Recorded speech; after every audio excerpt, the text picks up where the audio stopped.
khasnya masing-masing JKT gitu. Aku tuh salut banget gitu sama JKT48 itu punya pesonanya tersendiri ya.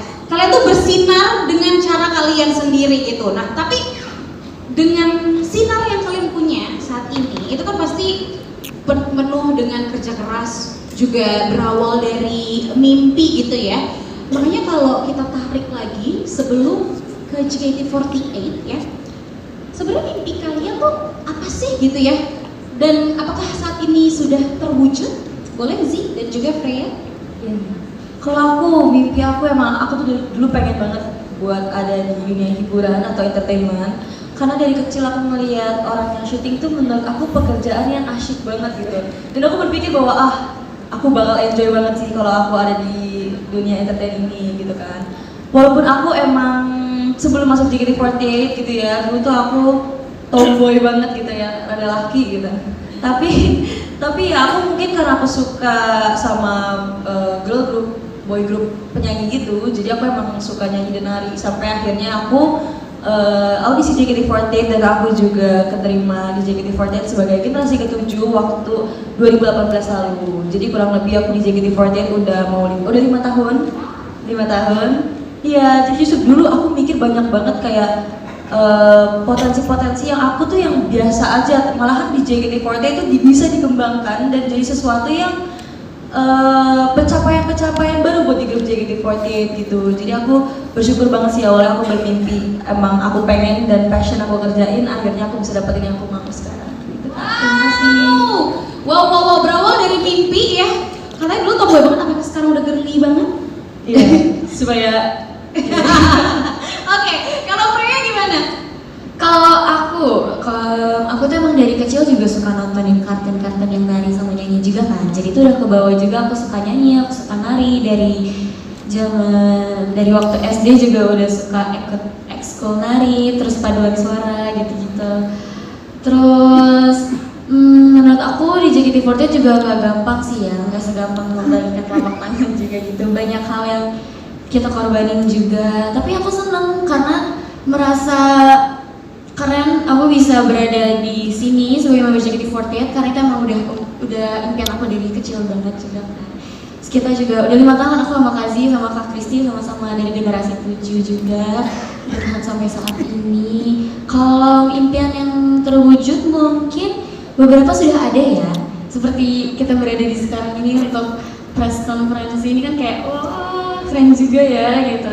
Cuman untuk beberapa kedepannya pasti aku punya harapan dan impian yang lebih banyak lagi juga.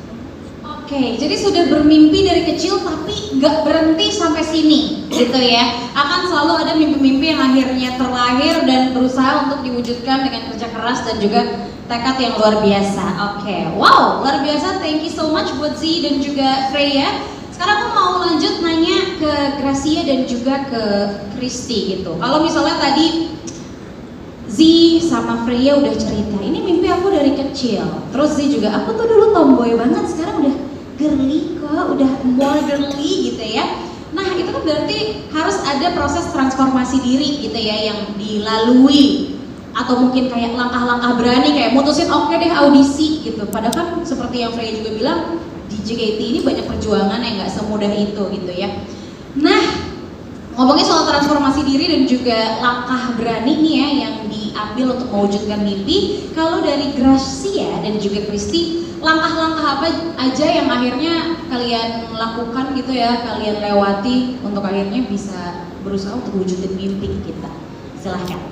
Iya, kalau dari aku setuju banget sih sama kakak. Karena berani mentransform diri itu salah satu faktor terpenting juga ya untuk dalam kita mewujudkan mimpi-mimpi kita gitu. Kalau ditanya soal mimpi, dulu tuh waktu masih kecil pasti kita mimpinya sama-sama kayak pengen jadi dokter, pengen jadi pramugari, semua banyak ya berubah-berubah. Tapi aku bersyukur banget memutuskan untuk aku masih ada di dunia entertain sampai sekarang. Aku bisa menjadi member JKT48. Kalau teman-teman aku di sini, adik-adik aku udah 5 tahun, kalau aku udah hampir 10 tahun juga di JKT48. Jadi sebenarnya proses aku tuh lumayan panjang juga ya dalam mewujudkan mimpi. Aku juga bersyukur banget aku sampai sekarang di dunia entertain dan ternyata aku suka di dunia entertain gitu. Kalau ditanya soal langkah dalam menggapai mimpi itu pastinya ada banyak, salah satunya proses, konsistensi, dan juga fokus pastinya. Karena di JKT48 itu juga pasti kita punya misi yang besar juga. Bukan cuma mimpi untuk diri kita sendiri, tapi juga kita punya tujuan untuk agar supaya kita bagaimana caranya bisa menginspirasi perempuan-perempuan remaja seperti kita di luar sana agar bisa terus berjuang, terus berusaha semangat untuk mewujudkan mimpinya tentunya. Dan kita juga berusaha terus, JKT48 itu harus profesional, harus gimana caranya kita kalau misalnya kita perform di teater JKT48 yang ada di FX Sudirman, kita perform satu setlist 16 lagu full, kita harus profesional. Dan setiap performance kita, setiap dimanapun kita berada, kita harus selalu memberikan energi-energi positif agar supaya mereka juga semuanya bisa menginspirasi dari berbagai kalangan juga. Oh, nice. Boleh tepuk tangan ya untuk Gracie ya. Jadi sebenarnya langkah-langkahnya itu adalah langkah-langkah kecil yang diambil setiap hari tapi secara konsisten gitu ya. Maksudnya terbukti kamu udah 10 tahun berusaha untuk terus menghidupkan profesionalitas sebagai idol gitu ya di JKT48 dan tentunya itu nggak mudah gitu. Sebuah hal kecil yang dilakuin setiap hari. Nice. Oke, selanjutnya kalau Kristi, gimana Kristi? Ya, kalau buat aku sih tentunya banyak ya cara buat mewujudkan mimpi gitu. Dari yang Cigre ngomong juga, konsisten, dan jangan lupa juga buat menetapkan goal yang secara spesifik. Tapi kalau menurut aku tuh yang paling penting konsistensi sih. Karena mau sebanyak goal apapun yang sudah kita pikirkan dan sudah kita tetapkan, kalau misalnya nggak ada konsisten juga nggak bakal susah gitu, susah buat mendapatkan hal itu. Dulu tuh ketika aku masih trainee ya kak, pas aku baru banget masuk JKT48, itu aku melihat kakak-kakak seniornya tuh keren banget. Ya mereka tuh kalau di depan stage auranya tuh keluar, ekspresinya dapet banget. Mau ada masalah apapun di stage tuh mereka bisa mengadakannya dengan baik. Nah dulu tuh aku pas masih trainee aku kayak mikir aku bisa gak ya kayak mereka, dance aku udah bagus belumnya, performance aku udah enak gak ya kalau dilihat sama orang-orang. Nah ya apa ya, intinya tuh insecure gitu. Tapi dengan cara aku latihan, aku usaha terus-terusan, akhirnya aku ya puji Tuhannya aku bisa masuk ke tim K3 waktu itu. Ya waktu itu kalau nggak salah kurang dari setahun kan ya, aku lupa juga deh. Iya, tapi itu juga karena kan aku ya suka ngeliatin kakak-kakak seniornya gimana cara mereka perform, gimana cara mereka kalau gerak di stage gitu-gitu.